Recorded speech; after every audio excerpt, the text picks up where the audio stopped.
Hello guys, welcome back to the channel. तो आज हम डिस्कस करने वाले हैं ग्रामर का एक important topic, that is termed as tense. प्रकार के होते हैं प्रेजेंट, पास्ट एंड फ्यूचर।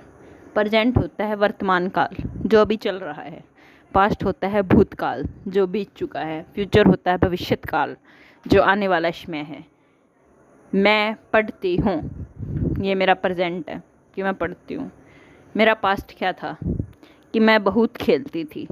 ठीक है, हम ऐसे बोलते हैं ना, जब हम छोटे थे हम ये करते थे, हम वो करते थे, वो सब हमारा पास्ट है।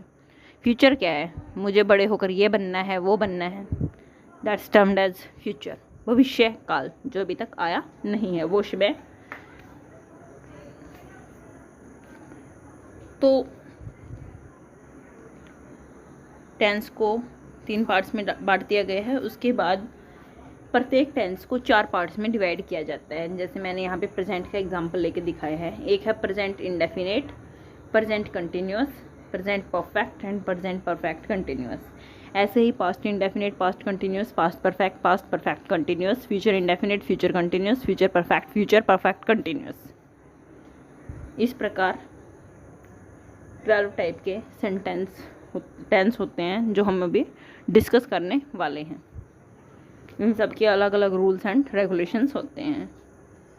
ठीक है, same for past and future. अभी ये क्या है कि हमें कैसे पता चलेगा कि ये प्रेजेंट है, पास्ट है या फ्यूचर है? अभी ये क्वेश्चन भी जायज़ है, हमें कैसे पता कि ये प्रेजेंट है, पास्ट है या फ्यूचर है? तो प्रेजेंट में है आता है, पास्ट में था, थे, थी आता है, और फ्यूचर में गा, गे, गी आता है। अभी ये रूल्स है, था, गा ज़्यादा टफ नहीं है, बट फिर भी अगर रिलेट करना है तो आप सीधे सीधे किसी एग्जाम्पल को याद रख लो। मैं उस पुल से गिर गया जब मैं 5 साल का था, तो ये भूतकाल है, पास्ट है मेरा। मैं अभी पढ़ती हूँ, मैं अभी खेलती हूँ, ये मेरा प्रेजेंट है, जो काम मैं अभी कर रही हूँ। आज से 10 साल बाद मैं करोड़पति बनूँगी, दैट्स इज फ्यूचर। ओके, अभी फिर ये कैसे पता चले इंडेफिनेट है, कंटिन्यूअस है, परफेक्ट है या परफेक्ट कंटिन्यूअस है? तो इंडेफिनेट में ता, ते, ती आता है, कंटिन्यूअस में रहा, रहे, रही आता है, परफेक्ट में चुका, चुके, चुकी आता है, और परफेक्ट कंटिन्यूअस में से रहा, से रहे, से रही आता है। अभी एक चीज़ समझने की कोशिश करो। जैसे मैं बोलती हूँ वह पढ़ता है, ठीक है, तो यहाँ पे पीछे क्या आया है? ता बोल रहा है, ये किसका टेंस है? इंडेफिनेट है। क्या बोल रहा है? प्रेजेंट से आया है। उसके बाद एक और एग्जांपल, वह खेल चुका था। ठीक है, अभी चुका क्या बोल रहे हैं कि टेंस है जो परफेक्ट से आया है। था क्या बोल रहा है कि पास्ट है। तो इसका मतलब ये कौन सा टेंस है? तो ये आपका कौन से पार्ट का टेंस है? This is your perfect, past perfect. Hope so I am clear with this.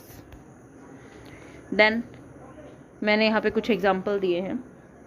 वह खाना खाता है, वह जा चुकी है, वह पढ़ाई कर रही है।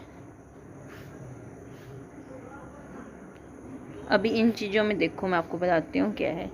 ता है, ये ता है बता रहा है, ता बता रहा है इंडेफिनेट का टेंस है, चाहे किसी का भी हो।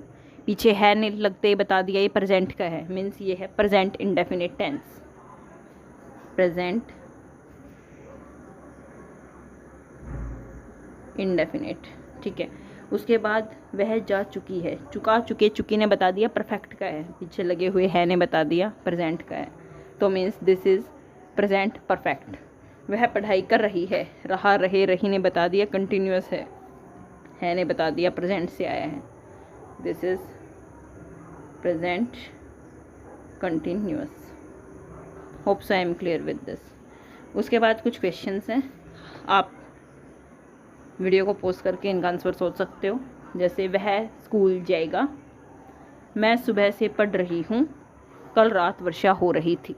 वीडियो पॉज करो और इनका आंसर फाइंड करो। उसके बाद वीडियो को दोबारा स्टार्ट करो और देखो इनका आंसर क्या है। सीधा जाएगा, बोलता है फ्यूचर का टेंस है। ठीक है, अगर कुछ और नहीं लग रहा है रहा चुका तो आप इसको सीधा फ्यूचर इंडेफिनिट लिख सकते हो।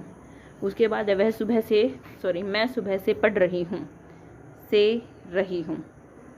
ये परफेक्ट कंटिन्यूअस की निशानी है। जब टाइम के साथ रहा रहे रही आता है, दैट्स योर परफेक्ट कंटिन्यूअस।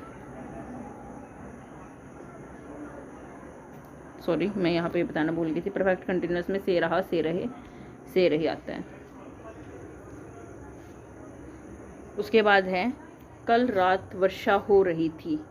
रहा रहे रही ने बता दिया कंटिन्यूअस से था थे थी ने बता दिया पास्ट कंटिन्यूअस की बात है, तो this is your past continuous.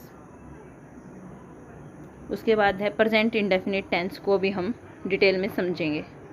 तो प्रेजेंट इंडेफिनिट टेंस की पहचान क्या है? ता है, ते हैं, ती हैं। मीन्स जिन वाक्यों के अंत में ता है, ते हैं, ती है आदि आए, वह वाक्य प्रेजेंट इंडेफिनिट टेंस का होता है। तो इसके रूल्स क्या हैं?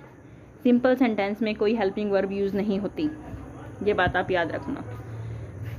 तो फिर क्या यूज़ होता है? If subject is singular use verb first form plus S या ई एस। अगर सब्जेक्ट सिंगुलर है तो वर्ब की फर्स्ट फॉर्म के साथ आपको एस या ई एस का यूज़ करना पड़ेगा। जैसे वह फुटबॉल खेलता है, ये क्या है? सिंगुलर है, तो वह की इंग्लिश होगी ही। खेलता मीन्स प्ले, अभी हमने देखा ता है आया है, तो मीन्स ये प्रेजेंट इंडेफिनिट का है। प्रेजेंट इंडेफिनिट का सिंपल टेंस है क्योंकि इसमें ना तो नहीं लगा है ना कोई क्वेश्चन लगा है। तो फिर हम क्या देखेंगे कि सब्जेक्ट सिंगुलर है, ही, प्ले वर्ब है। अब भी प्रेजेंट इंडेफिनिट में सिंपल सेंटेंस के लिए तो रूल यही था कि अगर सिंगुलर सब्जेक्ट है तो एस या ई एस लगा दो। अभी रूल के हिसाब से यहाँ पे क्या लगेगा? एस। ही प्लेज, क्या खेलता है? फुटबॉल, तो ये क्या आ गया आपका? ही प्लेज फुटबॉल। उसके बाद है इफ़ सब्जेक्ट इज़ प्लूरल। अगर सब्जेक्ट प्लूरल होगा तो हम सिर्फ वर्ब की फर्स्ट फॉर्म का यूज़ करेंगे। जैसे वे फुटबॉल खेलते हैं, दे खेलते की अगेन इंग्लिश प्ले है। अभी देखोगे आप सब्जेक्ट क्या प्लूरल है, तो इसको ऐसे के ऐसे यहाँ पे चिपका दो, क्या खेलते हैं? फुटबॉल खेलते हैं। उसके बाद है in case of negative and interrogative sentence we use helping verb plus verb की फर्स्ट फॉर्म। मीन्स जब भी हेल्पिंग वर्ब आएगी तो फिर सब्जेक्ट चाहे आपका सिंगुलर हो चाहे प्लूरल हो, वर्ब की फर्स्ट फॉर्म ही आएगी। एस या ई एस का कोई लेना देना नहीं है, चाहे सब्जेक्ट सिंगुलर हो या प्लूरल हो। तो अभी सिंगुलर और प्लूरल को दिखाने के लिए हेल्पिंग वर्ब हम अलग अलग यूज़ करेंगे। दो हेल्पिंग वर्ब हैं प्रेजेंट इंडेफिनिट में, डू और डज।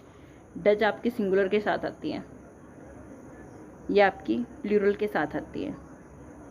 अगर चीज़ों को कुछ ज़्यादा ही भूलते हो तो एक चीज़ याद रख लो, डू के पीछे यस लग के तो ये आया है, तो मीन्स सिंगुलर की क्या लगेगी? डज लगेगी। प्लूरल की क्या लगेगी? डू लगेगी।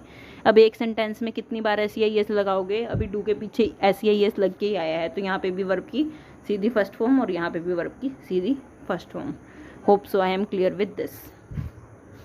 उसके बाद this is your do for plural, does for singular.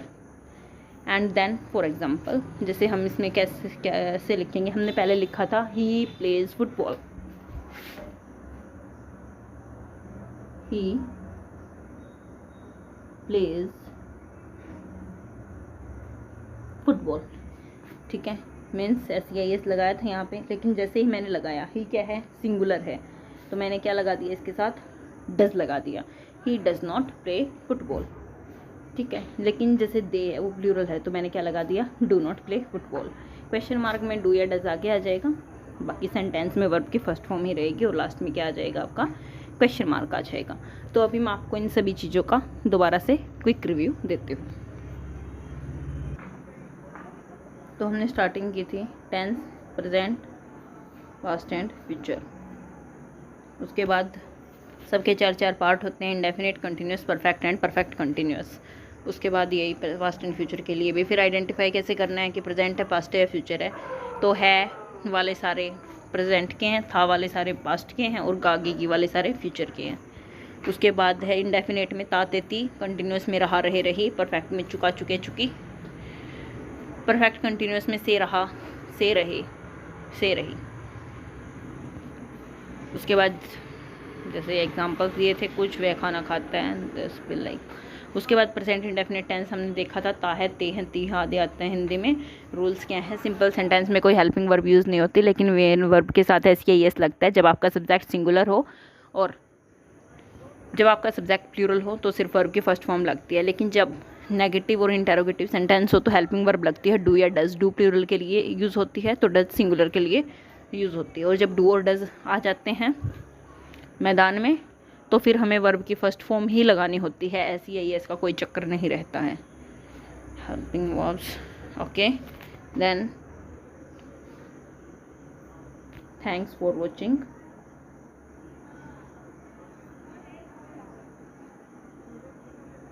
the video।